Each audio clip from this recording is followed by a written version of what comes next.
Il y a un détail caché dans le logo Marvel Studios, juste au début de Brand New Day, et ça change ta façon de voir tout le film. Mais avant ça, une fresque d'Eminem dans une ruelle et une couverture recréée dans chaque pose de Spider-Man. J'ai presque 50 détails, du plus caché au plus dingue, on y va. Commençons par le montage où Spider-Man aligne un méchant après l'autre, parce que chaque pose recrée là, le civil qu'il porte dans ses bras, c'est Amazing Fantasy XV, les débuts de 62. Ensuite passe Boomerang tiré d'Amazing Spider-Man 345, la tarentule d'Amazing Spider-Man 134, Ramrod d'Amazing Spider-Man 221 et Tombstone sur le toit tiré de Spectacular Spider-Man 142. Le type en vert de la première couverture, en version originale, ils l'ont appelé Steve en hommage à Steve Ditko, le dessinateur de Spidey. Un musée entier en 30 secondes. Et la couverture qui te brise, il la garde pour la fin. Quand le Punisher soulève Spider-Man blessé et l'emmène à l'hôpital, ce plan est la copie exacte d'une page de Civil War numéro 5. Frank, d'ailleurs, entre en scène en le percutant avec sa camionnette blindée noire, le Battle Van, qui dans les comics naît justement d'un crossover entre le Punisher et Spider-Man de 75. Une première en prise de vue réelle. Quand Peter emmène MJ à la planque de Frank, regarde bien où ça se passe. C'est un bateau qui s'appelle Golden Girl, le même que dans le comic de Jerry Conway où, en 76, Spidey et le Punisher s'allient pour la première fois. Et dans la cabine, il y a les photos de la famille de Frank, sa femme et 2 enfants, ceux dont la mort l'a transformé en ce qu'il est. Un détail qui te rappelle pourquoi cet homme est comme ça. Et là, il y a une histoire magnifique derrière. En 2015, pendant qu'ils tournaient un film en Irlande, John Berntal et Tom Holland se sont filmés mutuellement leurs auditions. Holland a filmé celle de Berntal pour le Punisher et Berntal celle de Holland pour Spider-Man. Et c'est Berntal qui lui a suggéré d'entrer en scène avec un backflip, qui est devenu le doigt flip de Homecoming. 2 rôles Marvel nés dans une cour en Irlande. Petite pépite sur Tombstone parce que ces 5 secondes valent plus qu'il n'y paraît. Il est joué par Marvin Jones 3, la même voix que le personnage dans Into the Spider-Verse. C'est l'un des très rares acteurs à avoir incarné le même méchant Marvel, d'abord en animation, puis en prise de vue réelle, le figurant le moins anodin du film. Parlons du costume, parce que Holland a confirmé d'où il vient. Peter l'aurait redessiné après avoir rencontré les 2 autres dans No Way Home, et de fait, il les mélange. Col relevé et toile en relief comme Tobey Maguire, coupe plus douce et un bleu qui rappelle Andrew Garfield. Et les toiles organiques, qui lui jaillissent des poignets, ont une histoire de 30 ans. L'idée naît d'un vieux projet Spider-Man de James Cameron, pensé presque comme un body horror façon La Mouche, avec DiCaprio en tête pour Peter. Cette idée a fini dans le film de Raimi de 2002, et le gamin en hérite ici comme le stade suivant de sa mutation, l'araignée qui prend le dessus. Quand il perd le contrôle de ses pouvoirs et tombe dans la ruelle, Peter refait à l'identique Tobey dans Spider-Man de 2002. Ensuite, il tend la main ouverte et lance les toiles d'un « Vas-y, encore comme Tobey ». Et il y a la blague sur le mal de dos, double clin d'œil, parce qu'à l'époque, le bruit courait que Maguire voulait lâcher le rôle justement à cause de son dos. C'est un gag qui dure 20 ans. Peter se réveille dans un cocon de toile suspendu au-dessus d'une ruelle. Ça renvoie à l'arc des comics The Other, celui où il mute et où les instincts d'araignée commencent à dévorer l'homme. Ce n'est pas un hasard si, pendant qu'il apprend à utiliser les nouvelles toiles, il dit que Peter 2 les avait, c'est-à-dire le Tobey rencontré dans No Way Home. Le thème du film rendu littéral. Quand il sort de chez lui, sur le montant de la porte, il y a une araignée dans sa toile. Ça a l'air de rien, mais c'est exactement le même plan de coupe qui ouvre le Spider-Man de Raimi pendant que Tobey court attraper son bus, un présage de la transformation qui va bientôt le submerger. Regarde les séquences où il se balance entre les immeubles, filmées en vue subjective, avec la caméra collée à son regard. C'est une signature des films d'Andrew Garfield, le premier à avoir poussé la première personne aussi loin. Pour ceux qui ont aimé ces films, c'est une caresse posée là exprès. À la moitié du film, Peter et MJ s'embrassent d'une façon très précise. Elle lui soulève seulement le bas du masque en lui laissant la bouche découverte. C'est le baiser le plus célèbre de tout le cinéma Spider-Man, celui la tête à l'envers sous la pluie chez Raimi, 2002. Sauf qu'ici, il y a le couteau dans la plaie, parce que celle qui l'embrasse, c'est MJ contrôlée par Jean. Le plus beau souvenir, transformé en piège. Et juste après, le moment qui fait vraiment mal. Jean libère MJ et la précipite du toit, mais Peter la rattrape au vol avec 2 toiles, tout en douceur, sans la coup sec. Parce que cet à-coup, dans The Amazing Spider-Man 2, c'est exactement ce qui a brisé la nuque de Gwen Stacy. Andrew n'a pas réussi à la sauver, et maintenant Holland fait les choses bien.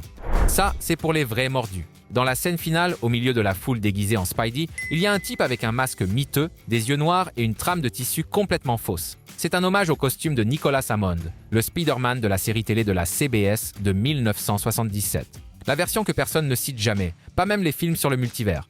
Eux, ils lui ont trouvé un coin de cadre. Si tu joues aux jeux vidéo Spider-Man, tu t'es senti chez toi. Et Holland a confirmé que beaucoup de mouvements viennent des jeux d'Insomniac. L'appli Spidey Tracker de Ned, avec laquelle les citoyens signalent les crimes, est identique à celle que Ganke crée dans le jeu, l'ami de Miles, et quand tu l'allumes, tu entends même le générique du dessin animé des années 60. Ça, c'est une boucle qui se referme. Pendant la poursuite du char, Peter sauve un enfant et la scène rime avec Iron Man 2. Là, c'était Tony qui sauvait un enfant avec un masque d'Iron Man, plus tard confirmé par Tom Holland comme étant le petit Peter Parker. Autrefois sauvé par Tony, aujourd'hui c'est lui qui sauve les autres. Retour au début, parce que le coup, ils te le mettent tout de suite avec le logo. Le générique Marvel Studios est refait, défilent les moments de Peter avec Ned et MJ et lui disparaît de chaque plan. Mais à la place des phrases célèbres habituelles du MCU, il y a les vraies répliques du dialogue avec Strange dans No Way Home, lance un nouveau sort, fait oublier à tout le monde qui je suis. Et attention, Peter ne disparaît pas de l'image avec le bouffon vert, parce que ce Norman vient d'un autre univers et se souvient encore de lui. Un logo qui est déjà la moitié du film. Dans son appartement, Peter travaille avec une nouvelle EA qu'il appelle Eve, ou Evie selon la scène. Elle est doublée par Naomi Watts, l'une des toutes premières partenaires de jeu de Holland, sa mère dans le film The Impossible, l'actrice qui lui a appris à tenir sur un plateau. Et sur le nom, les fans se divisent déjà. Certains y lisent un hommage à Tante May, d'autres y entendent Eddie Brock, caché, la graine de Venom. Arrête l'image sur le bureau et il y a un gobelet de café qui a une histoire. C'est la même tasse que dans No Way Home, celle que Peter avait commandée quand il est allé voir MJ et qu'au dernier moment il a décidé de ne pas lui dire qui il était. Dedans, il garde la lettre qu'il ne lui a jamais donnée, une blessure conservée dans un gobelet en carton. MJ, tout au long du film, serre un collier avec un pendentif en forme de fleur noire, le dahlia noir. C'est le même que Peter lui a offert à Venise dans Far From Home. Le sort de Strange a effacé Peter de sa tête, mais le collier, elle l'a gardé et n'arrive même pas à s'expliquer pourquoi. Le corps se souvient de ce que l'esprit a perdu. Vers la fin, Peter croise Ned, et la main de Ned part toute seule. Point, coup, prise, claquement. C'est la poignée de main super compliquée qu'il s'était inventée au lycée, celle qu'ils font depuis Homecoming. Ned ne se souvient pas de Peter, ne se souvient même pas de l'avoir créé, et pourtant la main bouge. Puis il lève les yeux et dit son nom, une seule fois. Le sort de Strange qui se fissure en direct. Il y a un moment où Peter, pris au piège, doit s'inventer un nom sur le coup, et il bafouille. Ménard. Le premier qui lui sort, c'est celui de Tante May. Une demi-seconde de réplique qui te dit à quel point cette femme lui remplit encore la tête. Avant de continuer, si cette vidéo te plaît, laisse-moi un like et abonne-toi. Comme ça, je sais combien on est. Et écris-moi en commentaire combien tu en avais déjà repéré au cinéma. On reprend, parce qu'à partir de là, on entre dans les choses importantes. Et en parlant d'elle, le moment qui te serre le cœur. Marisa Tomei revient en Tante May dans un flashback situé après Homecoming, mais avant Infinity War. Elle lui répète sa leçon, que ceux qui nous aiment ne nous aiment pas parce qu'on est spéciaux, mais pour ce qu'on est sous le masque. Et ces mots, à la fin, remettent Peter et Jean sur pied, parce qu'elle aussi revit ce souvenir à ce moment-là. Une leçon venue du passé qui sauve 2 personnes d'un coup. Dans ce même souvenir, regarde à l'arrière-plan. Il y a le sac en papier avec l'inscription « This belongs to you », TS, celui avec lequel Tony Stark avait rendu son costume à Peter dans Homecoming. Le posé là fixe la scène juste après Homecoming, et c'est comme si Tony donnait sa bénédiction à Peter et à tous les mutants qui viennent après lui. Le fantôme de Stark, dans un sac en papier. Le profil sur les réseaux de Ned s'appelle Grateful Ned 42. Il y a le jeu de mots avec les Grateful Dead, d'accord, mais ce 42 n'est pas un hasard. C'est le numéro de l'araignée qui a mordu Miles Morales. Reste sur le tableau de Ned, parce que c'est un trésor. Il y a la note qui, vu les apparitions en Europe, suppose que Spider-Man serait britannique, un clin d'œil à Holland. Il y a sa première apparition datée de 2016, c'est-à-dire les premières vidéos YouTube de Peter. Et il y a même la taille, notée à 171 cm, quelques centimètres de moins que Holland, histoire de le charrier. L'un des décorateurs en plus s'est glissé lui-même parmi les suspects. Le film s'amuse avec lui-même. Dans la chambre de Ned, il y a un Lego de Palpatine et un de Chewbacca, des restes de l'étoile de la mort qu'il montait dans Homecoming, justement dans la scène où il a découvert le secret de Peter.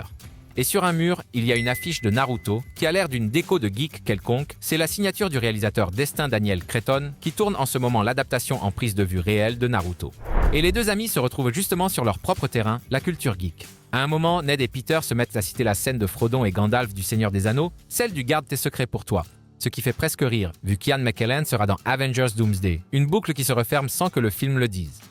Dans une scène, Peter porte un t-shirt usé de Delmar's Deli, la boutique de Homecoming qui a explosé avec les armes Chitauri, et il en porte un autre, The physics are theoretical, but the fun is real, déjà vu dans Homecoming et No Way Home. Et à la supérette, sur les étagères, il y a Béro, la bière sans alcool que Holland a vraiment fondée. Toute sa garde-robe est un souvenir. Pendant qu'il dompte les toiles organiques dans une ruelle, sur la benne derrière lui, il y a une affiche déchirée de la campagne de Wilson Fisk. C'est le lien avec Daredevil Born Again, où le caïd est revenu comme maire avant de tomber. Cette affiche réduite à un déchet te le dit sans le souligner. C'est toi qui l'attrapes, dans le dos de Speedy. Dans la scène où le Punisher le percute, sur le mur il y a une fresque qui est une perle. Elle représente B-Rabbit, c'est-à-dire le personnage d'Eminem dans 8 Mile.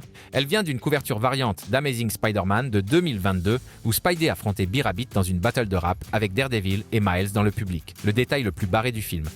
En cours, parmi les étudiants de Banner, une fille lève la main et s'appelle Cindy. Selon toute probabilité, c'est Cindy Moon, qui dans les comics est mordue par la même araignée que Peter et devient l'héroïne Silk. Encore un nom lâché là pour l'avenir. Si tu l'attrapes, tu sais déjà où ça mène. Peter va voir Yelena Belova dans un spa, pendant qu'elle est tranquillement installée dans le jacuzzi, son bureau. Elle évoque la Chambre Rouge, le programme soviétique qui l'a entraînée, elle et sa sœur Natasha, et balaye les problèmes de Peter comme une broutille à côté des grosses affaires des nouveaux Avengers. Un panneau qui pointe droit vers Avengers Doomsday. Quand Ned s'incruste dans l'appel vidéo, il appelle Yelena la veuve noire. C'est la toute première fois dans le MCU que quelqu'un l'appelle comme ça, c'est-à-dire la confirmation officielle qu'elle a hérité du titre de Natasha. Un seul mot, mais d'un poids énorme. Bruce Banner enseigne la physique quantique à l'université Empire State, l'université qui existe dans les comics Spider-Man depuis 1965. Au bras, il porte l'inhibiteur déjà vu dans Shang-Chi et She-Hulk, et sur le numéro de série, il est écrit ASM-14, un renvoi à Amazing Spider-Man 14, premier affrontement entre Hulk et Spidey. Et quand le Savage Hulk revient, il grogne « No Banner, Only Hulk », avec un Thunderclap qui balaye l'étoile. Un cadeau pur pour ceux qui lisent Hulk depuis toujours. Dans cet affrontement, Peter sort un gant électrique. C'est le Gauntlet du Shocker, l'arme vue dans Homecoming, que Damage Control a ici rebaptisé Gauntlet X. Oui, encore un X caché dans le film, les armes des méchants d'hier qui redeviennent utiles aujourd'hui. Et quand Banner revient à lui après avoir été contrôlé par Jean, il dit seulement 2 mots. Pas encore. Ce n'est pas une réplique au hasard, ça renvoie à la dernière fois où ça lui est arrivé, avec Wanda qui le manipulait dans l'ère d'Ultron. Bruce traîne encore ce traumatisme, 10 ans après, et ça fait toujours mal. À la fête, Ned demande à MJ comment s'est passé l'entretien. Elle répond qu'elle a décroché le poste, mais qu'elle l'a refusé, parce qu'elle ne se voit pas travailler pour une certaine entreprise sans âme. Le nom n'est pas dit, mais tout sent Oscorp, l'empire de Norman Osborn, une graine plantée pour un Spider-Man futur. Voilà le personnage secondaire dont je te parlais au début. L'inspectrice qui aide Peter, Jane the Wolf, dans les comics, est une grande alliée de Spidey, jusqu'à ce qu'un tueur appelé Sin Eater la tue. Et là, il y a déjà une double couche. L'histoire de sa mort a été écrite par Peter David, et dans la scène apparaît l'enseigne d'un magasin, P. David's, un hommage justement à lui. Mais la plus grosse graine passe par le Sin Eater lui-même, parce que dans les comics, c'est l'affaire où le journaliste Eddie Brock accuse le mauvais homme. Spider-Man le dément, sa carrière s'effondre et Brock devient Venom, la première brique pour amener Venom contre ce Spider-Man.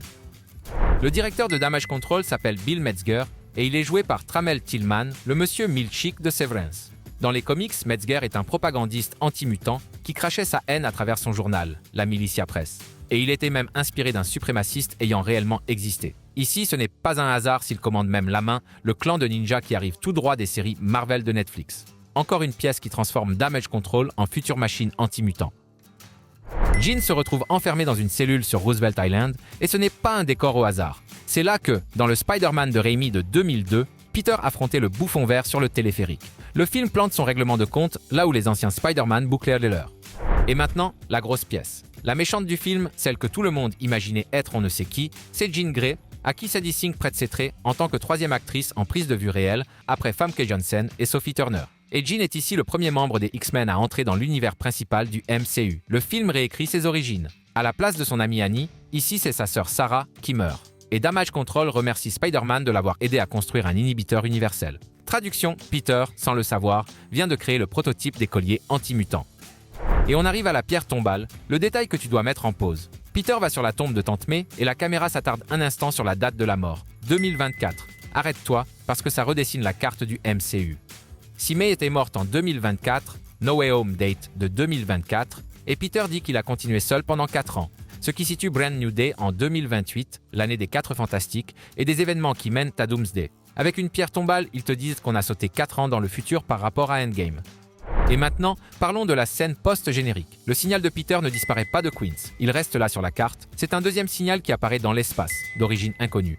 Donc celui là-haut, ce n'est pas Tom Holland, c'est un autre Spider-Man. Certains jurent que c'est Tobey Maguire de retour pour Doomsday, d'autres espèrent Miles Morales, d'autres pensent à une autre Terre en route de collision avec la 616, dans la grande incursion que Doomsday est en train de préparer. Quoi qu'il en soit, le carton final est une promesse. Spider-Man reviendra.